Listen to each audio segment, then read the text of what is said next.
An Impossible Enchantment by Andrew Lang.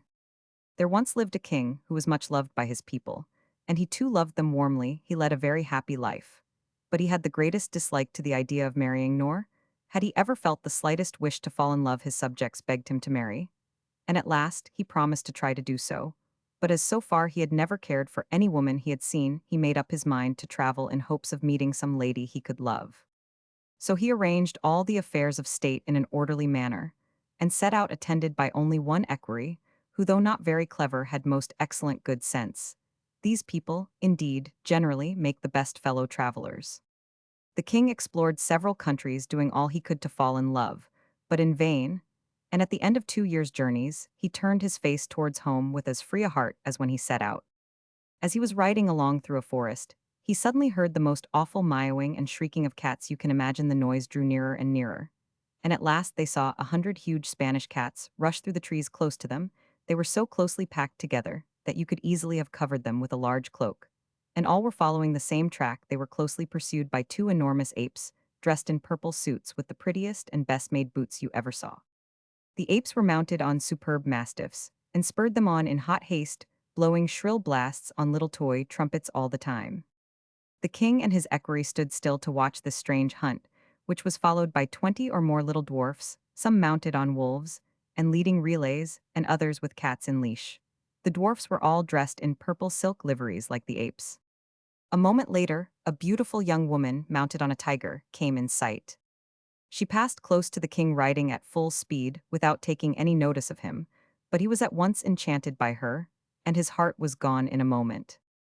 To his great joy, he saw that one of the dwarfs had fallen behind the rest, and at once began to question him. The dwarf told him that the lady he had just seen was the Princess Mutinosa, the daughter of the king, in whose country they were at that moment. He added that the princess was very fond of hunting, and that she was now in pursuit of rabbits. The king then asked the way to the court, and having been told it, hurried off and reached the capital in a couple of hours. As soon as he arrived, he presented himself to the king and queen, and on mentioning his own name, and that of his country, was received with open arms. Not long after the princess returned, and hearing that the hunt had been very successful, the king complimented her on it, but she would not answer a word. Her silence rather surprised him, but he was still more astonished when he found that she never spoke once all through supper time. Sometimes she seemed about to speak, but whenever this was the case, her father or mother at once took up the conversation. However, this silence did not cool the king's affection, and when he retired to his rooms at night, he confided his feelings to his faithful equerry, but the equerry was by no means delighted at his king's love affair, and took no pains to hide his disappointment. "But why are you vexed?" asked the king. "Surely the princess is beautiful enough to please anyone." "She is certainly very handsome," replied the equerry, "but to be really happy in love, something more than beauty is required. To tell the truth, sire," he added, "her expression seems to me hard."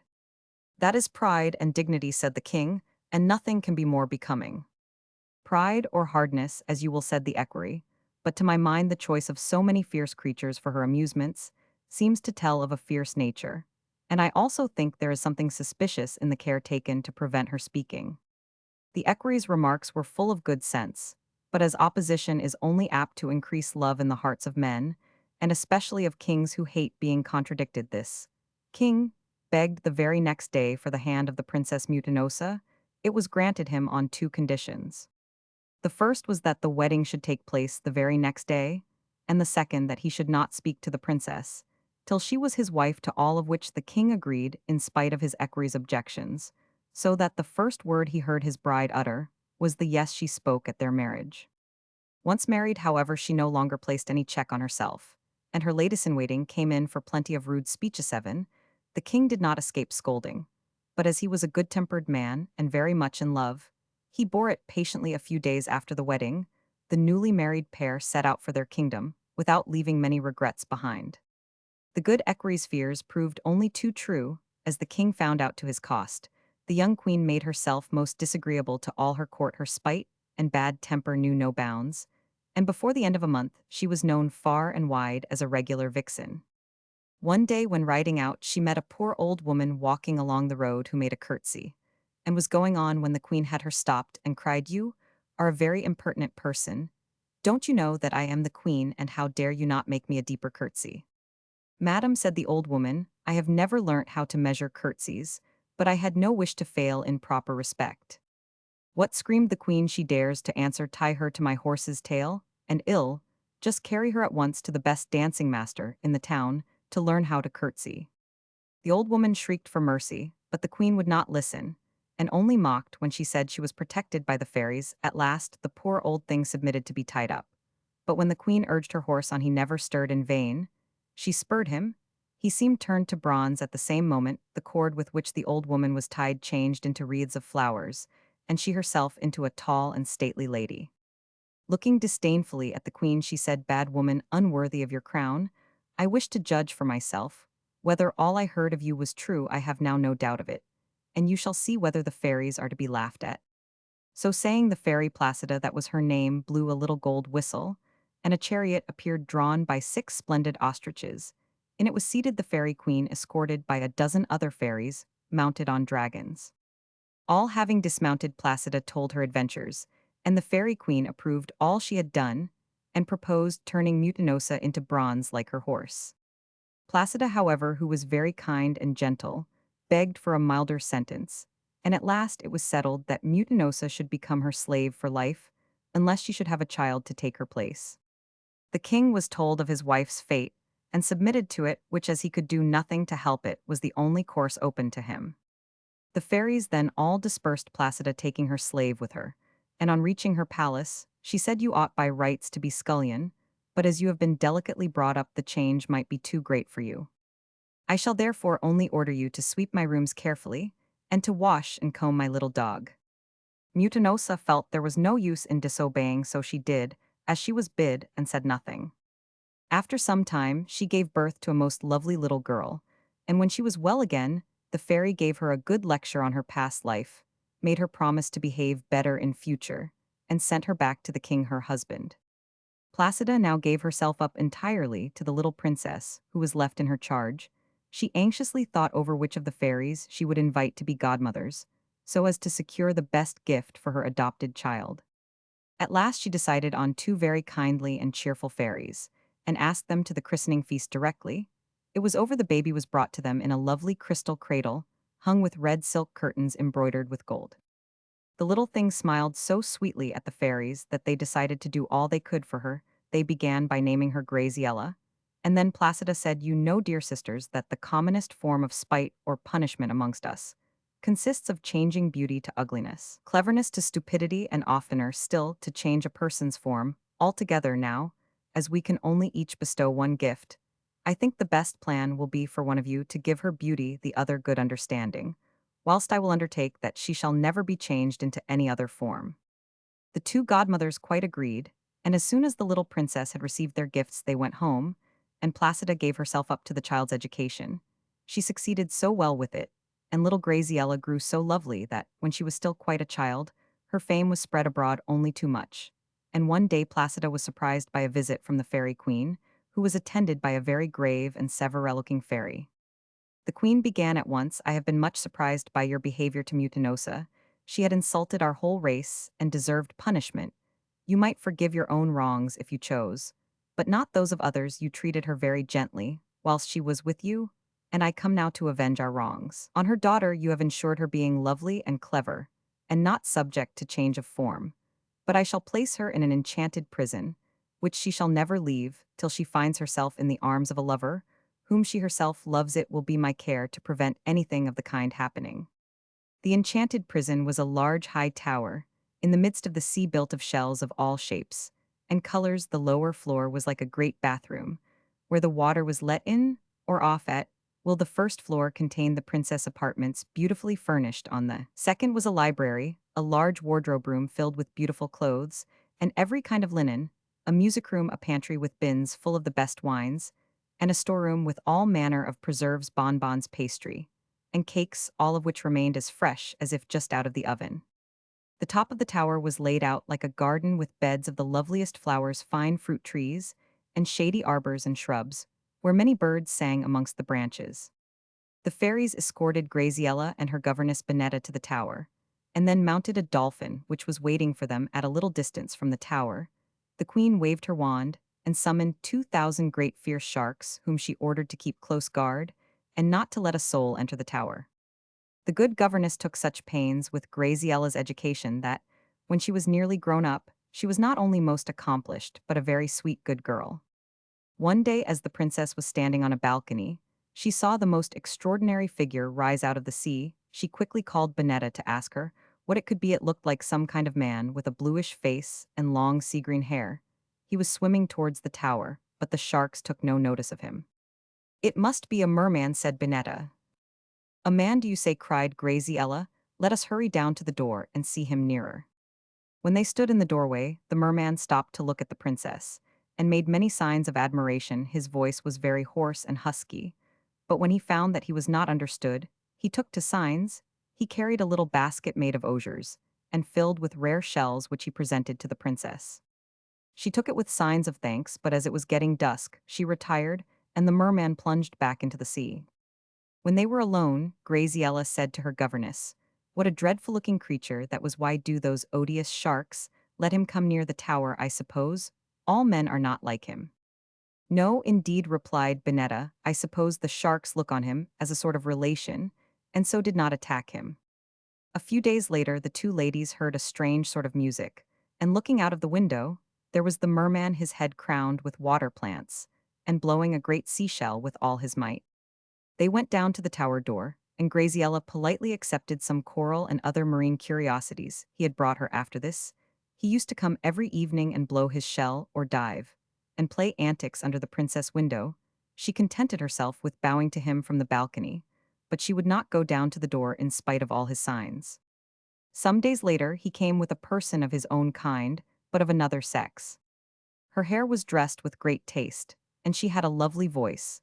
This new arrival induced the ladies to go down to the door. They were surprised to find that, after trying various languages, she at last spoke to them in their own, and paid Graziella a very pretty compliment on her beauty. The mermaid noticed that the lower floor was full of water. "Why," cried she, "that is just the place for us, for we can't live quite out of water." So saying, she and her brother swam in, and took up a position in the bathroom, the princess and her governess seating themselves on the steps which ran round the room. "No doubt, madam," said the mermaid, "you have given up living on land, so as to escape from crowds of lovers. But I fear that even here you cannot avoid them, for my brother is already dying of love for you, and I am sure that once you are seen in our city he will have many rivals." She then went on to explain how grieved her brother was not to be able to make himself understood, adding, "I interpret for him, having been taught several languages by a fairy." "Oh, then you have fairies too?" asked Graziella with a sigh. "Yes, we have," replied the mermaid, "but if I am not mistaken, you have suffered from the fairies on earth." The princess on this told her entire history to the mermaid, who assured her how sorry she felt for her, but begged her not to lose courage, adding, as she took her leave, "Perhaps some day you may find a way out of your difficulties." The princess was delighted with this visit, and with the hopes the mermaid held out, it was something to meet someone fresh to talk to. "We will make acquaintance with several of these people," she said to her governess, "and I dare say they are not all as hideous as the first one we saw. Anyhow, we shan't be so dreadfully lonely." "Dear me," said Bonetta, "how hopeful young people are, to be sure. As for me, I feel afraid of these folk. But what do you think of the lover you have captivated?" "Oh, I could never love him," cried the princess. "I can't bear him. But perhaps, as his sister says, they are related to the fairy Marina. They may be of some use to us." The mermaid often returned, and each time she talked of her brother's love, and each time Graziella talked of her longing to escape from her prison, till at length the mermaid promised to bring the fairy Marina to see her in hopes she might suggest something. Next day the fairy came with the mermaid, and the princess received her with delight. After a little talk, she begged Graziella to show her the inside of the tower, and let her see the garden on the top, for, with the help of crutches, she could manage to move about, and being a fairy could live out of water for a long time provided she wetted her forehead now and then. Graziella gladly consented, and Bonetta stayed below with the mermaid.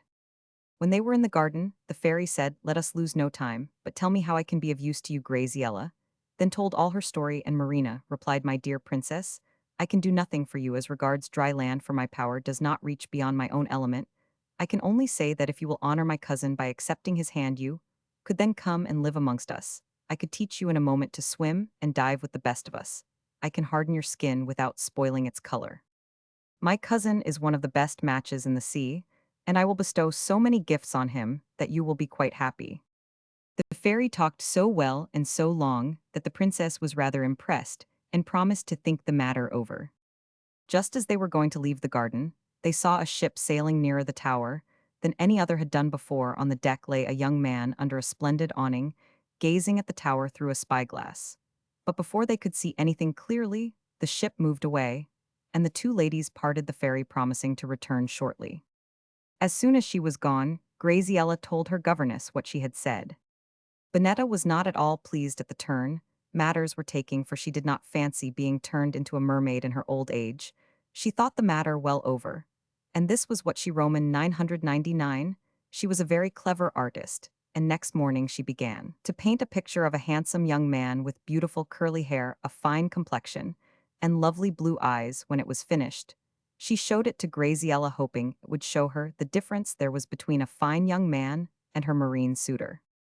The princess was much struck by the picture, and asked anxiously whether there could be any man so good-looking in the world. Bonetta assured her that there were plenty of them, indeed, many far handsomer. "I can hardly believe that," cried the princess.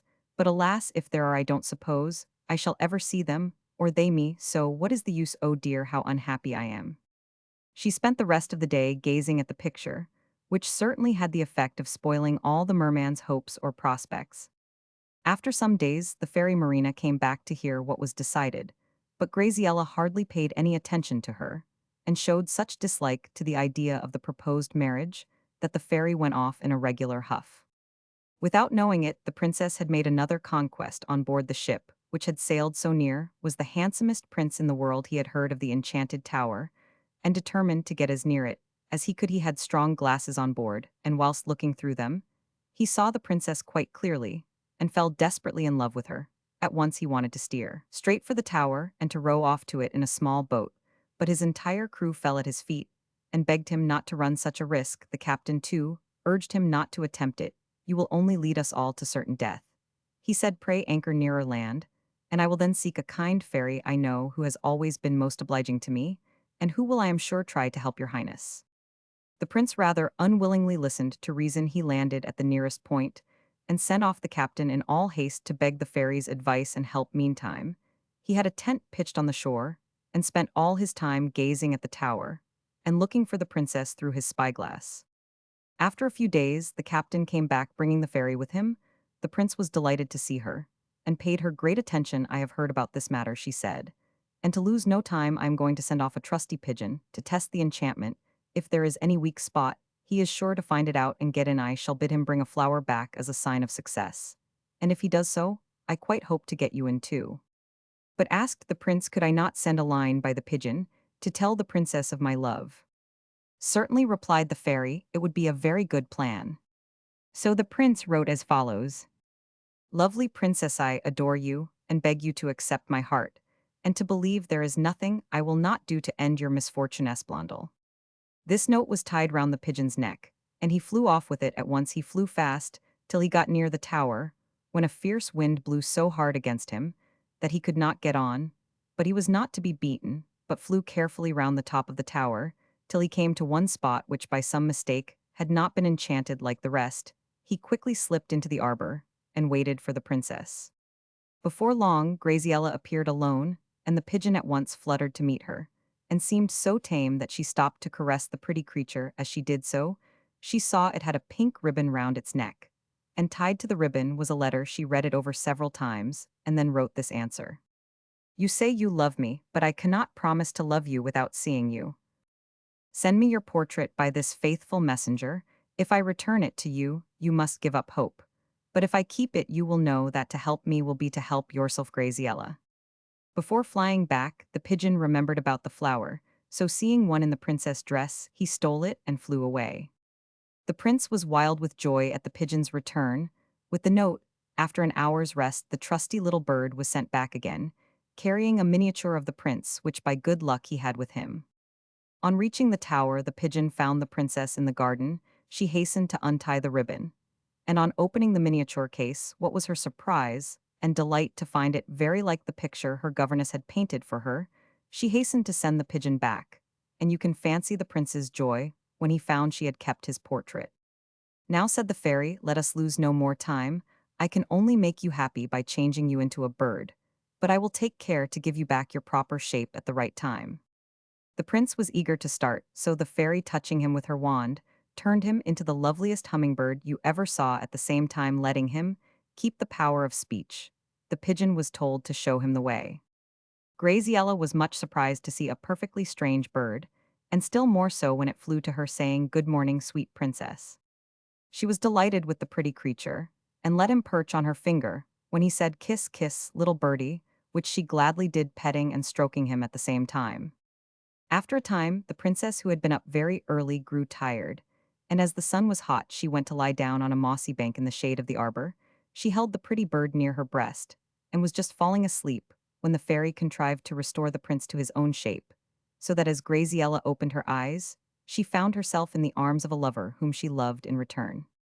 At the same moment, her enchantment came to an end, the tower began to rock, and to split, Bonetta hurried up to the top, so that she might at least perish with her dear princess.